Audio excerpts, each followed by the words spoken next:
આકાશવાણી અમદાવાદ વડોદરા પ્રાદેશિક સમાચાર હર્ષ લેવા વાંચે છે. દાહોદ લોકસભાની બેઠકના પ્રથમપુરા મતદાન મથકના ચૂંટણી ફરજ પરના કર્મચારીઓ સામે કાર્યવાહી 6 કર્મચારીઓને જિલ્લા કલેક્ટરે બરતરફ કર્યા. ભારતીયો સામેના કોંગ્રેસના નેતા સામ પિત્રોડાના ઉચ્ચારણો સામે રોષ. ભાજપ દ્વારા ગાંધીનગર સહિત રાજ્યભરમાં અનેક શહેરોમાં વિરોધ પ્રદર્શન અને પૂતળા દહન કરાયું. રાજ્યભરમાં કાળઝાળ ગરમીને કારણે લોકો ત્રસ્ત.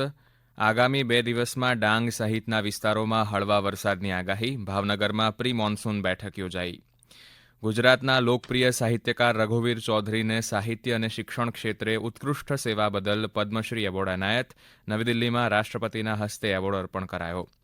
અને આજે અક્ષય તૃતીયા નિમિત્તે મંદિરોમાં વિશેષ ઉજવણી. અમદાવાદમાં જગન્નાથ મંદિરમાં તૈયાર કરાયેલા નવા 3 રથનું પૂજન.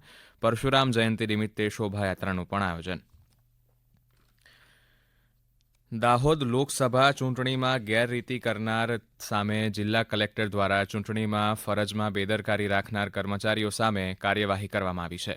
પ્રથમપુરા ગામે 7 મેના રોજ યોજાયેલ મતદાનના દિવસે બૂથ પર વિજય ભાભોર દ્વારા બોગસ મતદાન કરતો વિડીયો વાયરલ કરાયો હતો. આ મામલે પોલિંગ બૂથ પર હાજર 6 કર્મચારીઓને સસ્પેન્ડ કરવામાં આવ્યા છે. Presiding officer, assistant presiding, 2 polling officer અને 2 પોલીસ કર્મીઓને બરતરફ કરાયા છે. દાહોદ લોકસભા બેઠકના સંતરામપુર વિધાનસભા મતવિસ્તારના પ્રથમપુરા મતદાન કેન્દ્રમાં આવતીકાલે પુનઃ મતદાન યોજાશે. રાજ્યના સંયુક્ત મુખ્ય ચૂંટણી અધિકારી એબી પટેલે ગાંધીનગરમાં પત્રકાર પરિષદને સંબોધતા જણાવ્યું હતું કે અનિયમિતતા અંગેના અહેવાલને ધ્યાનમાં રાખીને પુનઃ મતદાનનો ચૂંટણી પંચે નિર્ણય કર્યો છે. હવે આવતીકાલે સવારે 7 થી સાંજના 6 વાગ્યા સુધી આ મતદાન મથકમાં પુનઃ મતદાન યોજાશે. ભારતના ચૂંટણી પંચે રિટર્નિંગ ઓફિસર અને ઓબ્ઝર્વરશ્રીના મતદાનના અનિયમિતતા અંગેના રિપોર્ટને ધ્યાને લઈને તારીખ 7 મે 2024ના રોજ થયેલ મતદાનને રદ જાહેર કરેલું છે અને તારીખ 11 મે 2024 શનિવારના રોજ સવારે 7 થી સાંજે 6 વાગ્યા દરમિયાન નવેસરથી મતદાન કરવાનું નિર્ધારિત કરવામાં આવ્યું. સંબંધિત ઘટના અંગે presiding officer, assistant presiding officer અને 2 પોલિંગ ઓફિસર તેમજ 1 પોલીસ કોન્સ્ટેબલને પણ સસ્પેન્ડ કરવામાં આવે. કોંગ્રેસના વરિષ્ઠ નેતા સામ પિત્રોડાએ ભારતીયો અંગે શરમજનક ટિપ્પણી કરી હતી. આ ટિપ્પણીને લઈને ભારતીયોમાં રોષ જોવા મળી રહ્યો છે. ભાજપ દ્વારા ટિપ્પણીનો વિરોધ કરીને સામ પિત્રોડાના વિરુદ્ધમાં ઉગ્ર પ્રદર્શન કરાયું હતું. ગાંધીનગર મહાનગર ભાજપા દ્વારા સામ પિત્રોડા અને કોંગ્રેસ સામે વિરોધ પ્રદર્શન અને પૂતળા દહન કરાયું હતું. શહેરના ઘ3 પથિકાશ્રમ સર્કલ પાસે ભાજપ દ્વારા વિરોધ પ્રદર્શન કરીને ઉગ્ર સૂત્રોચ્ચાર કરાયા હતા. અમદાવાદ સહિત રાજ્યભરના અનેક શહેરોમાં દેખાવો કરવામાં આવ્યા હતા. ગુજરાત માધ્યમિક અને ઉચ્ચતર માધ્યમિક શિક્ષણ બોર્ડ દ્વારા માર્ચ 2024માં લેવાયેલી ધોરણ 10ની પરીક્ષાનું પરિણામ આવતીકાલે જાહેર કરવામાં આવશે. પરીક્ષાના પરિણામ બાદ વિદ્યાર્થી, વાલી તેમજ શાળાને માર્ગદર્શન માટે ટોલ ફ્રી હેલ્પલાઇન 20મી મે સુધી કાર્યરત રહેશે. ટોલ ફ્રી હેલ્પલાઇન નંબર 1800 233 5500 છે. હેલ્પલાઇનનો સમય સવારના 10 થી સાંજના 6 વાગ્યા સુધીનો રહેશે. રાજ્યના કેટલાક ભાગોમાં ગરમી બાદ આજથી હવામાનમાં પલટો આવી શકે છે. હવામાન વિભાગ અનુસાર આજે સૌરાષ્ટ્ર અને કચ્છ ઉપરાંત ઉત્તર ગુજરાતમાં ગરમી યથાવત રહી શકે છે. જો કે દક્ષિણના ભાગોમાં હવામાનમાં ફેરફાર થઈ શકે છે. આવતીકાલથી દક્ષિણ ગુજરાત સહિતના ઘણા ખરા ભાગોમાં હળવા વરસાદની શક્યતા હવામાન વિભાગે વ્યક્ત કરી છે. જેમાં નર્મદા, તાપી, ડાંગ, નવસારી, વલસાડ, દમણ, દીવ તેમજ દાદરા નગર હવેલી સહિતના વિસ્તારોમાં હળવો વરસાદ પડી શકે છે. 12 મેથી શરૂ કરીને 15 મે દરમિયાન દક્ષિણ ગુજરાત સહિતના વધુ કેટલાક ભાગોમાં ગાજવીજ સાથે હળવોથી મધ્યમ વરસાદ વરસી શકે છે. ગઈકાલે રાજ્યમાં મહત્તમ તાપમાન અમદાવાદ અને સુરેન્દ્રનગરમાં 43 ડિગ્રી સેલ્સિયસ નોંધાયું હતું. ઉપરાંત રાજકોટ, અમરેલી અને ગાંધીનગરમાં 42 ડિગ્રી સેલ્સિયસ નોંધાયું હતું. આ સમાચાર આપ આકાશવાણીના અમદાવાદ વડોદરા કેન્દ્ર પરથી સાંભળી રહ્યા છો. આ સમાચાર આપ અમારી યુટ્યુબ ચેનલ પર AIR ન્યૂઝ ગુજરાત પર પણ સાંભળી શકો છો.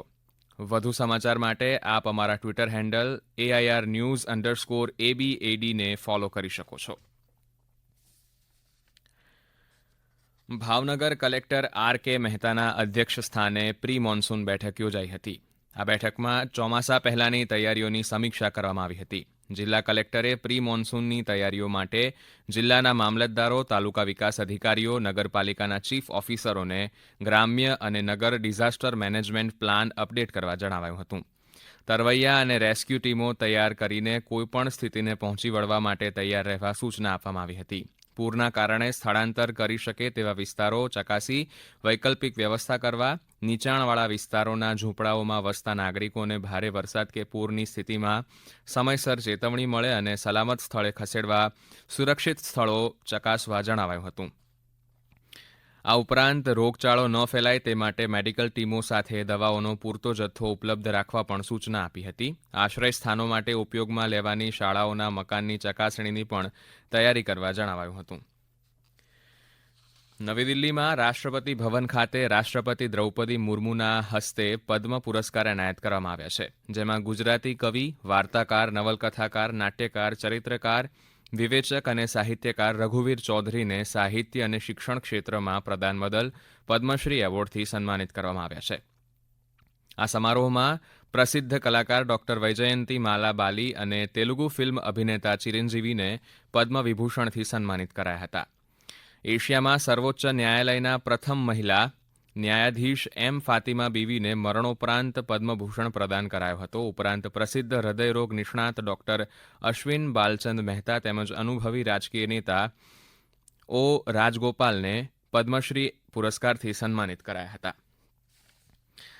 આજે વૈશાખ સુદ ત્રીજ એટલે કે અક્ષય તૃતીયાનો દિવસ છે. સાથે જ ભગવાન પરશુરામ જયંતીની ઉજવણી થઈ રહી છે. અક્ષય તૃતીયાના દિવસે ભગવાન જગન્નાથની રથયાત્રામાં નીકળતા ત્રણેય રથોનું પૂજન કરવામાં આવે છે. ઉપરાંત પરશુરામ જયંતિ નિમિત્તે આજે અમદાવાદમાં ભઠ્ઠા પાલડી ખાતેથી બ્રહ્મ સમાજ દ્વારા પરંપરાગત પરશુરામ યાત્રાનું આયોજન પણ કરાયું છે. રાજ્યભરમાં શોભાયાત્રા સહિત સાંજે વિવિધ પરશુરામ મંદિરોમાં મહાઆરતી થશે. ઉલ્લેખનીય છે કે આજના દિવસે સોનું ખરીદવાનો મહિમા છે. જામનગરના 108 નવતનપુરી ધામ ખીજડા મંદિર ખાતે આજે ધાર્મિક ઉત્સવ ઉજવાઈ રહ્યો છે.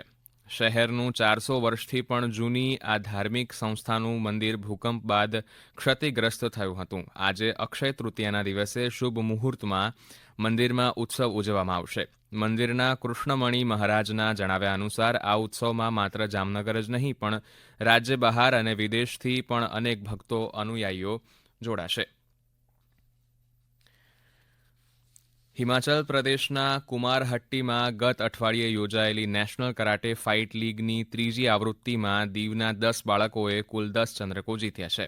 આ સ્પર્ધામાં દીવના છોકરાઓ અને છોકરીઓએ ભાગ લીધો હતો અને બાળકોએ પોતપોતાની ગ્રુપ કેટેગરીમાં ઉત્તમ પ્રદર્શન કર્યું હતું, જેમાં બાળકોએ 3 સુવર્ણ, 3 રજત અને 4 કાંસ્ય ચંદ્રકો જીત્યા હતા. આઈપીએલ ક્રિકેટમાં આજે અમદાવાદના નરેન્દ્ર મોદી સ્ટેડિયમમાં ગુજરાત ટાઇટન્સ અને ચેન્નઈ સુપર કિંગ્સ વચ્ચે મુકાબલો થશે. ગઈકાલે ધર્મશાળામાં રમાયેલી મેચમાં રોયલ ચેલેન્જર્સ બેંગલુરુએ પંજાબ કિંગ્સને 60 રનોથી હરાવ્યું હતું. આરસીબીના 242 રનના લક્ષ્યાંકનો પીછો કરતા પંજાબ કિંગ્સ 17 ઓવરમાં 181 રન બનાવીને ઓલ આઉટ થઈ ગઈ હતી. પંજાબ કિંગ્સના રીલી રોસેવે સૌથી વધુ 61 રન બનાવ્યા હતા. ગિરિમથક સાપુતારામાં ઝીપલાઇન અને પેરાગ્લાઇડિંગ આકર્ષણનું કેન્દ્ર બન્યા છે. આ પ્રવૃત્તિના કારણે સ્થાનિક યુવકોને રોજગારીના સાથે આર્થિક સદ્ધરતા મળી રહી છે. એડવેન્ચર પાર્કમાં ડાંગ જિલ્લાના 33 યુવકોને કુશળ ટ્રેનિંગ આપવામાં આવી છે. અબાલ વૃદ્ધ સૌ વિવિધ રાઇડ્સ થકી આનંદ માણી રહ્યા છે. મુખ્ય સમાચાર ફરી એકવાર. દાહોદ લોકસભાની બેઠકના પરથમપુરા મતદાન મથકના ચૂંટણી ફરજ પરના કર્મચારીઓ સામે કાર્યવાહી, 6 કર્મચારીઓને જિલ્લા કલેક્ટરે બરતરફ કર્યા. ભારતીયો સામેના કોંગ્રેસના નેતા સામ પિત્રોડાના ઉચ્ચારણો સામે રોષ. ભાજપ દ્વારા ગાંધીનગર સહિત રાજ્યભરમાં અનેક શહેરોમાં વિરોધ પ્રદર્શન અને પૂતળા દહન કરાયું. રાજ્યભરમાં કાળઝાળ ગરમીને કારણે લોકો ત્રસ્ત. આગામી 2 દિવસમાં ડાંગ સહિતના વિસ્તારોમાં હળવા વરસાદની આગાહી. ભાવનગરમાં પ્રી મોન્સૂન બેઠક યોજાઈ. ગુજરાતના લોકપ્રિય સાહિત્યકાર રઘુવીર ચૌધરીને સાહિત્ય અને શિક્ષણ ક્ષેત્રે ઉત્કૃષ્ટ સેવા બદલ પદ્મશ્રી એવોર્ડ એનાયત. નવી દિલ્હીમાં રાષ્ટ્રપતિના હસ્તે એવોર્ડ અર્પણ કરાયો.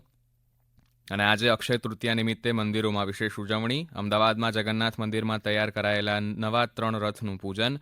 પરશુરામ જયંતિ નિમિત્તે શોભાયાત્રાનું પણ આયોજન. આકાશવાણીના અમદાવાદ વડોદરા કેન્દ્ર પરથી પ્રાદેશિક સમાચાર પૂરા થયા. નમસ્કાર.